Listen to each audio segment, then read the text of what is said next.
Eutrophication. What is eutrophication? Aging of water body. Eutrophication is aging of water body and gradually turn into forest. Okay. Eutrophication of water body leading to killing of fishes. Yes, it's true. Due to non-availability, why fish will be killed? Fishes and other aquatic animals will not get oxygen. Food is present, obviously, light is present, essential minerals are present, but oxygen is not present. They are consumed by plants and microbes. Okay, so fish and other aquatic animals will not get oxygen. This will lead to death of the aquatic animals.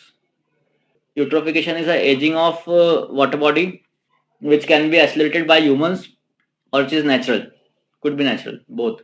So in eutrophication, fishes are killed or aquatic animals are killed due to lack of oxygen, which are consumed by microbes and algae.